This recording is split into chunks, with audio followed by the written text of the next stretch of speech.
The Galactic Integration Academy stood like a monument to cooperation among the stars, its silver spires reaching toward the purple sky of Volantos Prime, where 3 moons hung in eternal watch over the young minds gathered below. Every species that mattered in the known galaxy sent their best and brightest to this place, a tradition stretching back 5,000 years to the founding of the Galactic Alliance itself. This cycle's incoming class gathered in the Grand Training Hall, a circular arena large enough to hold a small warship. Its walls lined with holographic displays showing the great heroes who had walked these floors before them. Among the crowd stood creatures of every shape and size imaginable. The Cathari towered above most others, their 4 muscular arms folded across barrel chests covered in chitinous armor that gleamed under the artificial lights. And their ancestors had conquered empires through strength alone. Beside them floated the silicates, the beings of living crystal whose bodies hummed with natural psionic energy that could shatter steel or lift mountains with a thought. The Varn kept to the shadows at the edge of the hall, their sleek forms shifting between visibility and darkness as their chameleon skin adapted to their surroundings. For they were predators whose kind had hunted across 12 star systems before joining the Alliance. And then there were the humans. Kira Vasquez stood near the back of the hall, one of only 3 humans ever admitted to the Academy in its long history. And she knew exactly why so many eyes kept drifting toward her with barely concealed contempt. Humanity had only discovered faster than light travel 2 centuries ago, a blink of an eye by galactic standards, and most species still considered them primitive newcomers who had been admitted only as a diplomatic gesture rather than on. Marit Kira was 23 years old, with dark hair pulled back in a practical braid and brown eyes that missed nothing as they scanned the room. She had fought for her place here, passing tests that would have broken most humans, and she would not let the stares of beings who thought themselves superior drive her away. The massive doors at the far end of the hall slid open, and silence fell over the gathered students as instructor Tholvex entered the arena. He was a Cathari veteran of the Rim Wars, his lower left arm replaced by a prosthetic that gleamed with weapons integrations, and scars crossed his face like a map of battles survived. Today begins your journey. His voice boomed across the hall without need for amplification. And today we separate those who belong here from those who do not. He raised his upper arms, and the holographic displays shifted to show an ancient ritual circle. The sorting trial is older than this academy itself, and every student must demonstrate their species' greatest natural advantage before they may proceed to formal training. Murmurs rippled through the crowd as students began to understand what was being asked of them. The Cathari went first, and Kira watched as one after another they demonstrated combat forms that used all 4 arms in devastating combinations, each strike powerful enough to crack stone. The silicates followed, their crystalline bodies glowing with inner light as they shattered practice drones with telekinetic bursts that left scorch marks on the arena floor. The Varn demonstrated their gift next, moving like living shadows as they struck targets before any sensor in the hall could track their movement, appearing and disappearing like ghosts made flesh. Species after species stepped forward to show what made them special, what natural gift their evolution had granted them. And Kira felt the familiar tightness in her chest that came whenever she was reminded how little humanity had been given compared to others. When her turn came, she demonstrated human endurance, running on a treadmill at increasing speeds while monitors tracked her vitals, showing how humans could maintain activity far longer than most species through their unique cooling system of sweat and efficient oxygen processing. It was not impressive compared to what had come before, and she heard the whispers and soft laughter from those who watched. But she kept her head high and finished her demonstration without complaint. Then came the moment that would change everything. Mikith of the Ursan Dominion. Instructor Tholvex called out, and Kira turned to see a small figure making its way through the crowd. The Ursins were legendary across the galaxy. Massive bear-like beings who stood 9 feet tall with claws that could tear through starship hulls and strength that rivaled industrial machinery. But the cub who stepped into the arena was something else entirely. Mikith barely reached 5 feet in height, shorter even than Kira herself, and his brown fur was patchy in places where it should have been thick and lustrous. His claws, which should have been 6 inches of razor-sharp bone, were stunted things, barely longer than human fingernails, a genetic defect. Someone whispered loud enough for the whole hall to hear, and Kira saw Mikith's shoulders tense at the words. The strength trial was simple enough in concept. A series of weights that must be lifted to demonstrate baseline Ursin capability. And even the weakest healthy Ursin could lift 10 times what any human could. Manage Mikith approached the first weight and wrapped his small paws around the handles. He pulled with everything he had, his muscles straining, his breath coming in sharp gasps. But the weight did not move. He tried again and again as the seconds stretched into an eternity of effort. And still the weight remained fixed to the floor, as if mocking his attempts. The laughter started small, a few snickers from the back of the hall. But it grew and spread like a disease until the entire arena rang with cruel amusement. Kethari warriors doubled over with mirth while silicates chimed with crystalline laughter, and even the usually stoic Varn allowed themselves expressions of contempt. Mikith stood alone in the center of the arena, his small form trembling, his eyes fixed on the floor as the sound of mockery washed over him.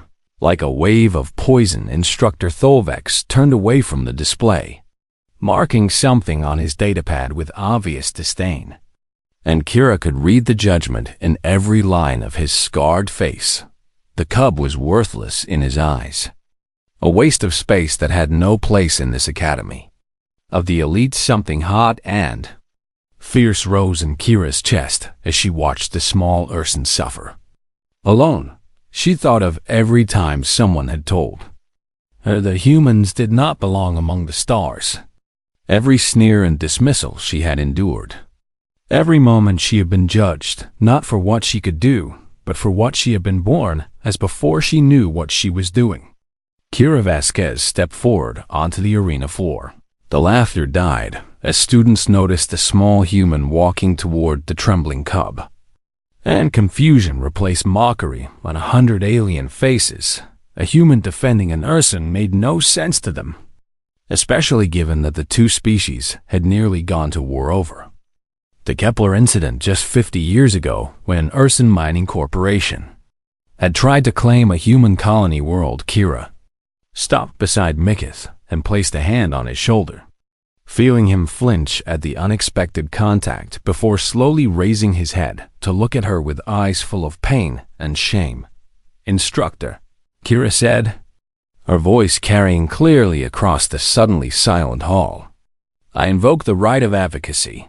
The words hung in the air like a challenge, and Kira saw Tholvex freeze with his datapad halfway to his belt. The right of advocacy was an ancient tradition from the early days of the Alliance, a custom that allowed one species to speak formally on behalf of another.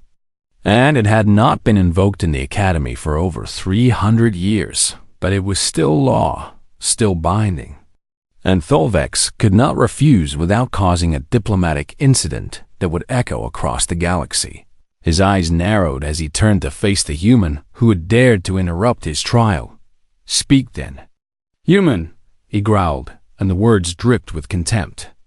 "Tell us why we should waste our time on a defective runt who cannot even lift a training weight." Kira squeezed Mikith's shoulder once before stepping forward to address not just the instructor, but every student in the hall. And in that moment, standing small and alone against the judgment of 100 species, Kira Vasquez began to change history.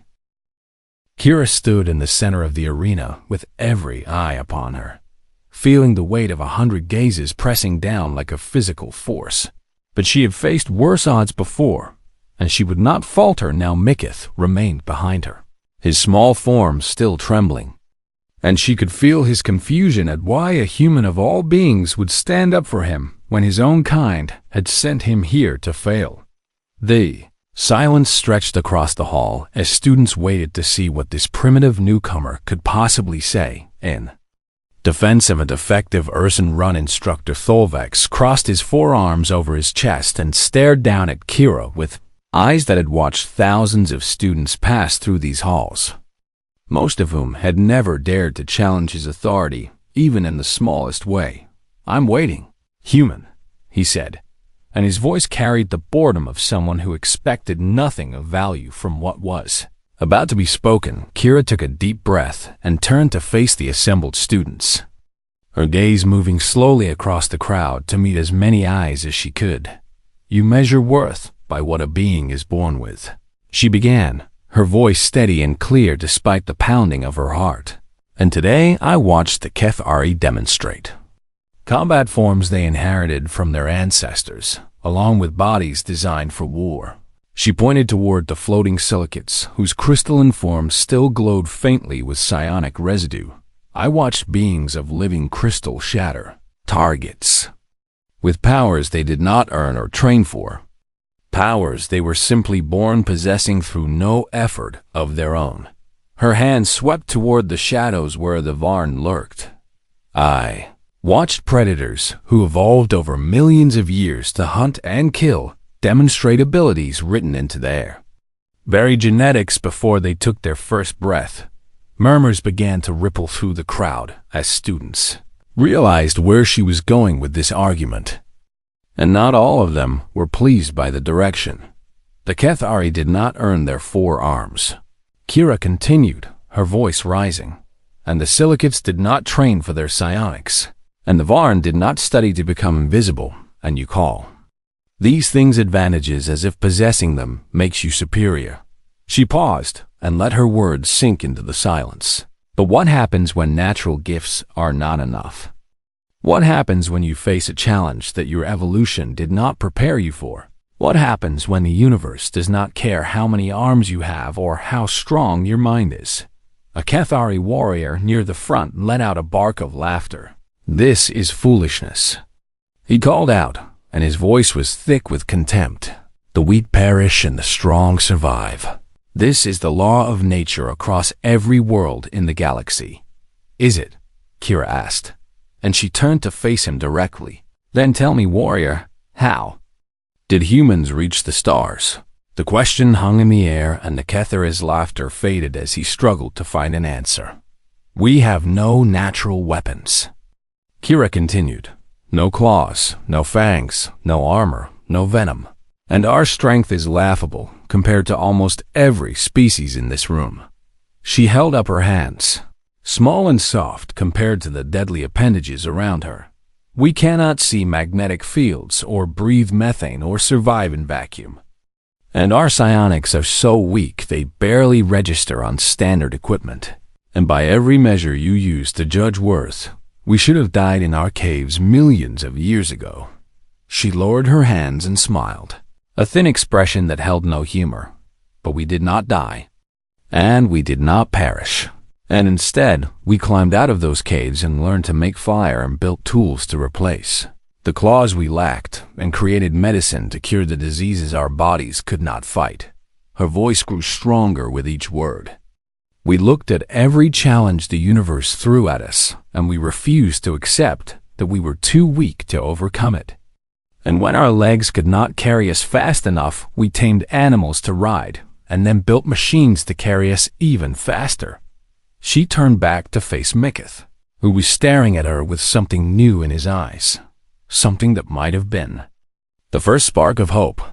"This cub has something that none of you have ever needed," Kira said, "and that something is nothing at all." Confused whispers spread through the crowd at her strange words. "He has no natural advantages to fall back on," she explained. "No genetic gifts to carry him through challenges he is not prepared for. And that means everything he achieves, he will have to earn through effort and determination and will." She faced the crowd once more. "You call that weakness, but I call it potential. Because a being who cannot rely on gifts must instead rely on growth. And there is no limit to how much a being can grow when they are willing to work for it. Instructor. Tholvex let out a long breath that might have been a sigh or might have been a growl. Pretty words, he said, but words do not survive the crucible semester. And in my many years, I have seen countless students with determination fail, because determination cannot replace ability. Then test my words, Kira said, and she felt the moment crystallize around her as she prepared to make the gamble of her life. I propose a wager. The hall went utterly silent at those words because wagers in the academy were binding contracts enforced by alliance law. Not idle boasts to be forgotten. Give me 1 standard year, Kira continued, and I will train this cub using human methods, teaching him to overcome his limitations rather than be defined by them. She squared her shoulders and lifted her chin.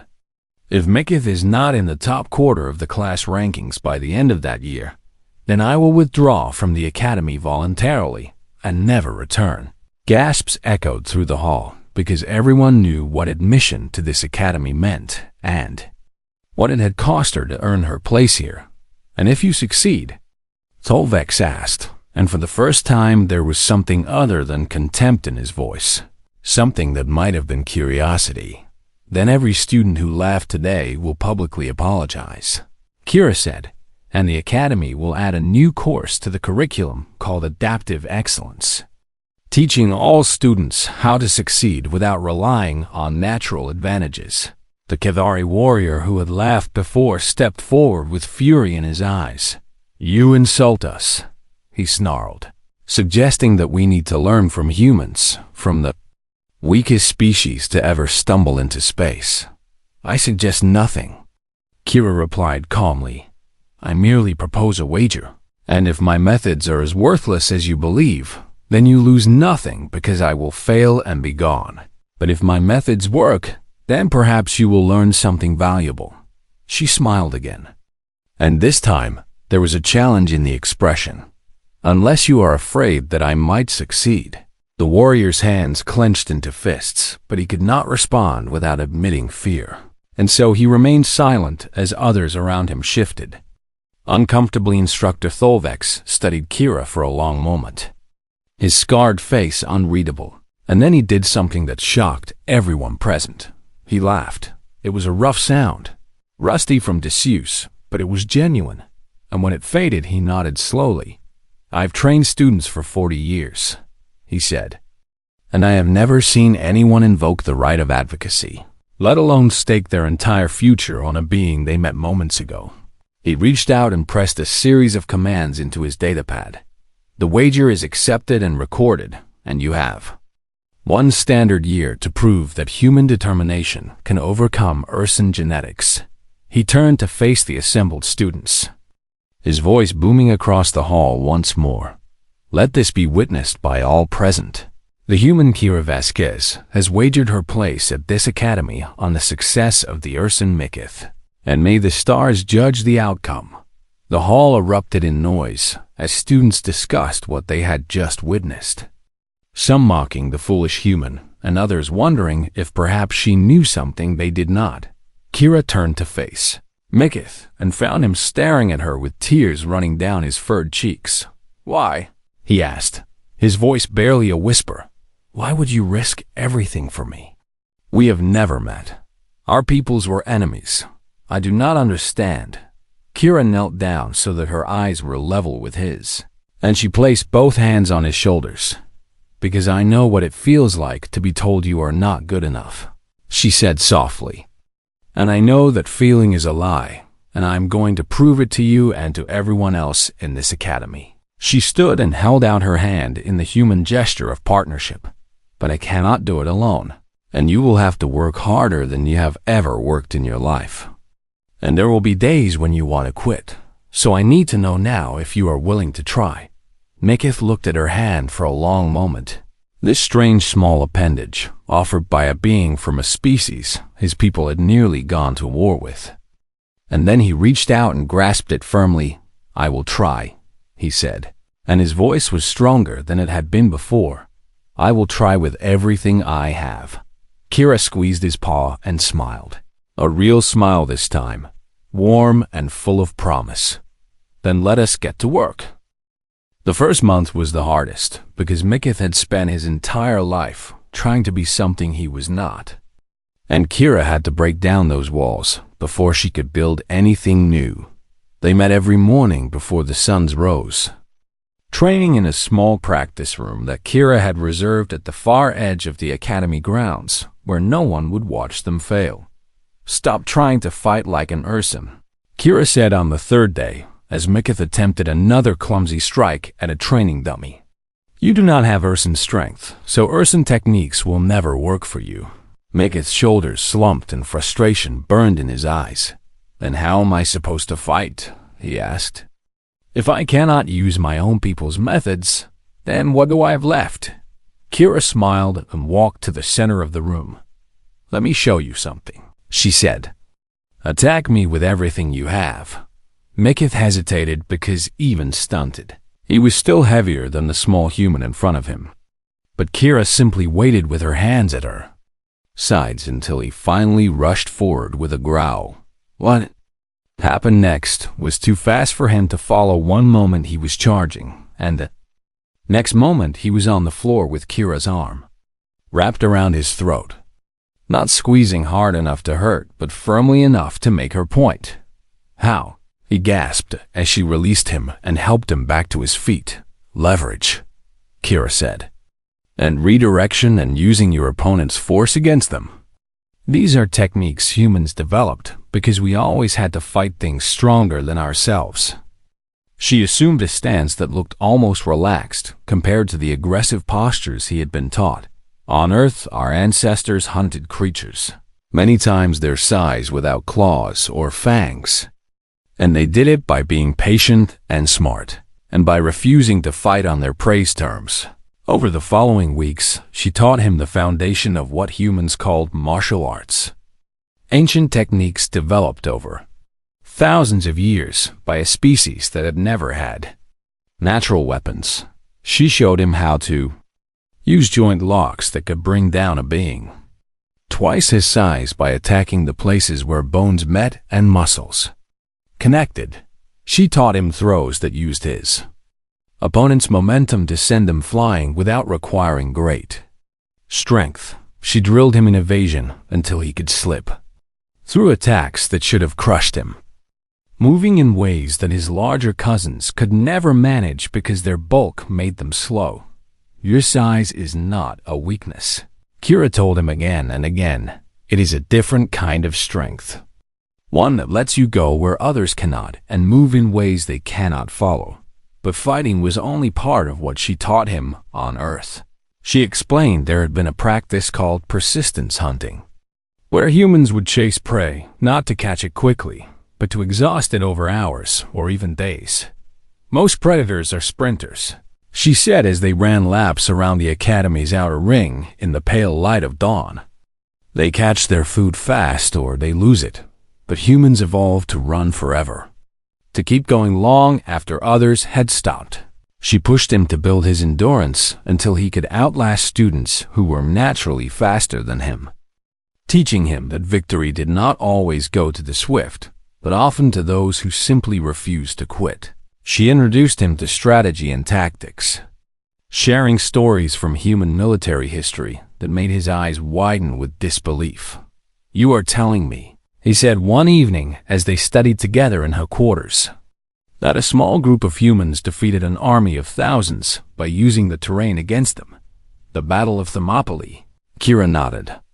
"And it is just one of hundreds of examples. Throughout history, we have won against impossible odds by being clever rather than strong."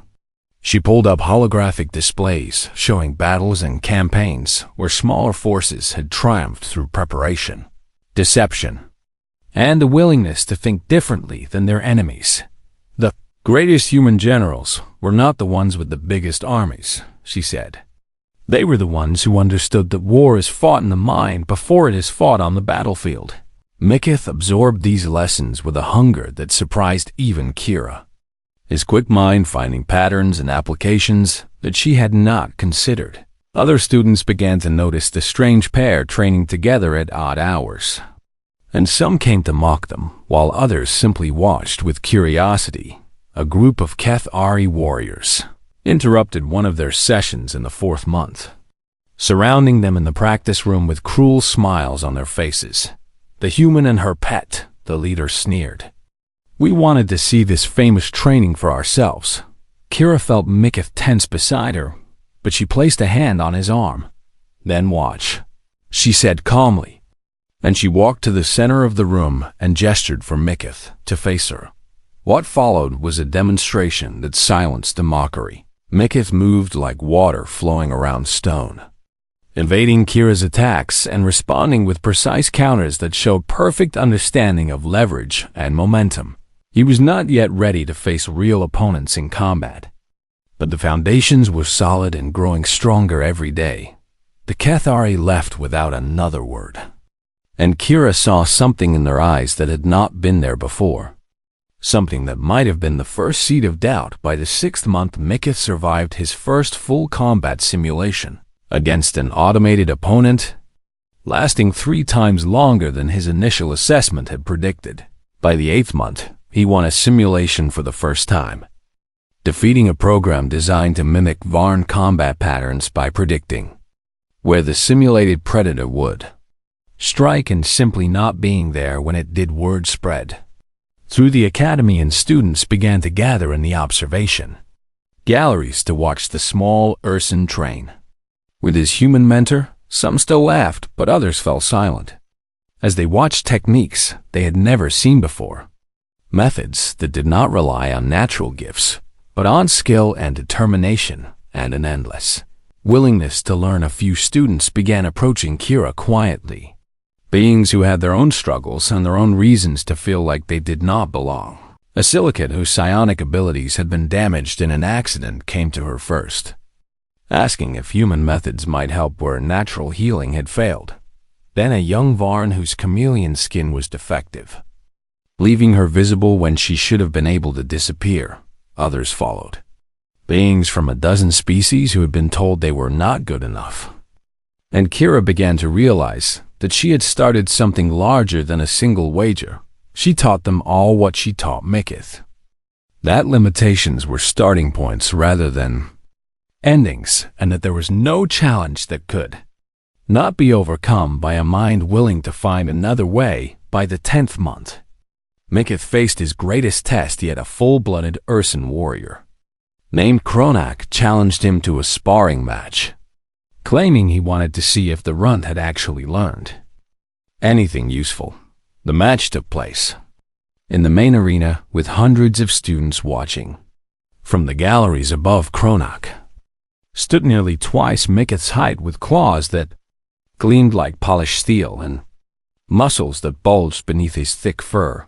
He smiled down at the small cub with the confidence of a being who had never known defeat.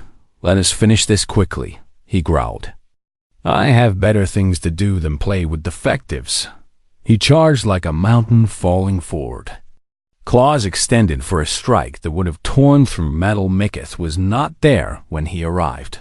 The small cub had moved at the last instant, sliding past the larger Urson's guard and applying a joint lock to his extended arm that sent Kronak crashing to the floor with a howl of shock. The audience gasped as the warrior scrambled back to his feet, fury replacing confidence in his eyes. He attacked again and again, each strike faster and more vicious than the last. But Mikith had spent 10 months learning how to survive against superior opponents.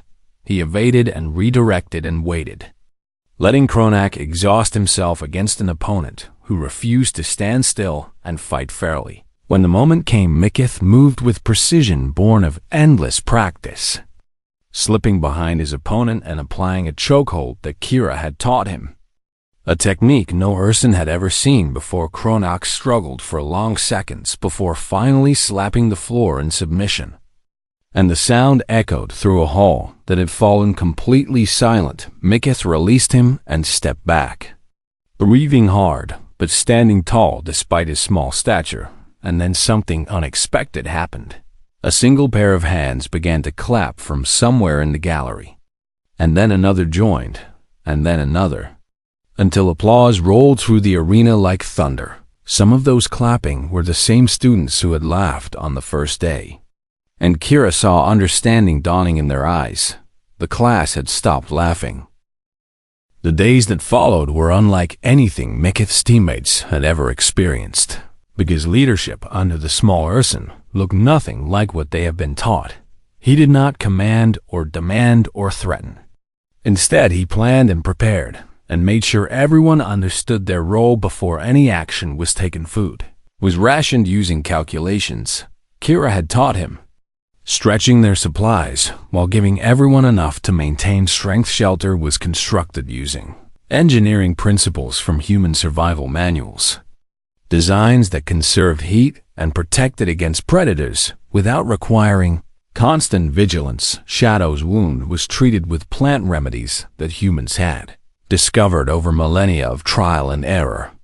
And within 3 days, Devarn could walk again without assistance. Crystal recovered her strength because Mikith ensured she slept and ate properly instead of pushing herself to exhaustion. Even Varth's wounds healed faster than expected because the small Urson somehow knew which local plants had antiseptic properties and how to apply them correctly.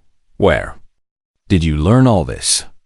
Crystal asked on day 20 as they prepared to move toward the fourth objective. From Kira, Mikith replied. And from humans who spent thousands of years learning how to survive on a world that tried to kill them every day. The fourth objective was a beacon hidden at the top of a mountain, and reaching it required climbing terrain that would have been simple for healthy warriors but seemed impossible for their wounded team. Mikith studied the mountain for hours before selecting a route that avoided the steepest sections, a longer path that wound around the worst obstacles. This will take twice as long, Shadow said with frustration in her voice. But everyone will make it, Mikith replied calmly. And that matters more than speed. They reached the beacon on day 24, activating it without incident because Mikith had scouted the area carefully before letting anyone approach. The fifth and final objective was the most dangerous. A supply cache guarded by defensive systems that had been programmed to treat any approach as hostile. Most teams would simply fight through the defenses, accepting casualties as the price of success. Mikith had a different idea. He spent day 25 observing the defensive patterns, noting the timing of sensor sweeps and the gaps in coverage that appeared during certain cycles. Here, he said, pointing to a diagram he had drawn in the dirt. Every 90 seconds, there is a window of 12 seconds where this approach vector is completely unmonitored.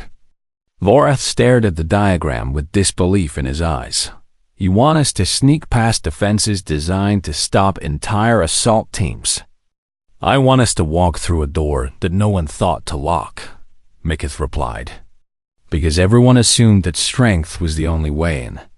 On day 26, they executed his plan with precision born of desperation and the strange trust that had grown between them over 16 days of survival. One by one they slipped through the gaps in the defensive grid, moving when Mikith signaled and freezing when he raised his pod. Took 4 hours to cover ground that an assault would have crossed in minutes. But when they finally reached the cache, not a single alarm had sounded. They had done what was supposed to be impossible on day 28. With extraction only 2 days away, they encountered another team. This team had gone rogue. 3 of their original 6 members had been killed in the first week, and the survivors had become desperate, willing to take supplies by force from any team they encountered.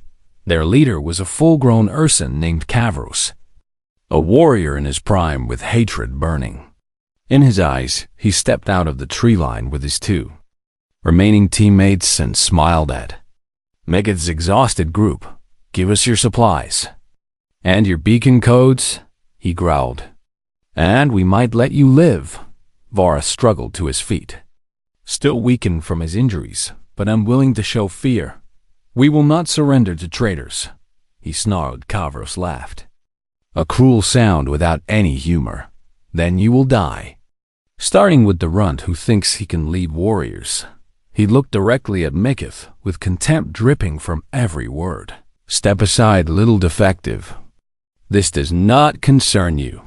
Mikith thought of Kira, of everything she had taught him, of the year they had spent preparing for moments exactly like this. He thought of all the times he had been told he was worthless. All the laughter and mockery and dismissal. He thought of his team behind him, beings who had learned to trust him, who were counting on him to find a way through this final challenge. No, Mikith said, and his voice did not waver. Kavros blinked in surprise before his face twisted with fury. Then you die first. He charged like an avalanche of muscle and rage. Claws extended for a killing strike. The fight should have lasted seconds because Kavros was everything Mikith was not. A perfect specimen of Ursan genetics with strength and speed, and natural weapons that could tear through armor. But Mikith had spent a year learning how to fight things stronger than himself. He did not try to block or counter the first strike. Instead, he simply moved, sliding aside at the last instant so that Kavros's claws cut only air. The large Ursan spun and attacked again. Faster this time, more vicious. Mikith evaded and retreated, drawing his opponent away from the others. Again and again Kavros struck, and again Mikith was not there, moving just enough to avoid each blow while letting his opponent waste energy on attacks that hit nothing. Minutes stretched into an hour, and then 2 hours, and then 3. Kavros was panting now, his movements growing slower as exhaustion claimed the strength he had always relied upon. His claws still gleamed, but his arms trembled with the effort of lifting them. Stand still, he gasped. Stand still and fight me. I am fighting you, Mikith replied, his own breath steady from months of endurance training. You simply do not recognize it. He evaded another clumsy strike and saw his opening moving. With precision born of endless practice, he slipped behind the larger Ursan and applied the chokehold Kira had taught him, wrapping his arms around Kavros's thick neck and squeezing with perfect technique. Struggled and thrashed, but every movement only burned more of his depleted energy, while Mikith held on with the determination of a being who had learned to endure what others could. Not seconds stretched into eternity until finally, Kavros slapped the ground in surrender. Mikith released him and stepped back, breathing hard but still standing. The rogue teammates stared at him with shock before dropping their weapons and raising their hands in surrender. It was over. The days that followed were unlike anything Mikith's teammates had ever experienced, because leadership under the small Ursan looked nothing like what they had been taught. He did not command or demand or threaten. Instead, he planned and prepared, and made sure everyone understood their role before any action was taken. Food was rationed using calculations Kira had taught him. Stretching their supplies while giving everyone enough to maintain strength. Shelter was constructed using engineering principles from human survival manuals, designs that conserved heat and protected against predators without requiring constant vigilance. Shadow's wound was treated with plant remedies that humans had discovered over millennia of trial and error, and within 3 days, the Varn could walk again without assistance. Crystal recovered her strength because Mikith ensured she slept and ate properly instead of pushing herself to exhaustion. Even Varth's wounds healed faster than expected because the small Ursan somehow knew which local plants had antiseptic properties and how to apply them correctly. Where did you learn all this? Crystal asked on day 20 as they prepared to move toward the 4th objective. From Kira, Mikith replied, and from humans who spent thousands of years learning how to survive on a world that tried to kill them every day. The 4th objective was a beacon hidden at the top of a mountain, and reaching it required climbing terrain that would have been simple for healthy warriors, but seemed impossible for their wounded team. Mikith studied the mountain for hours, before selecting a route that avoided the steepest sections. A longer path that wound around the worst obstacles.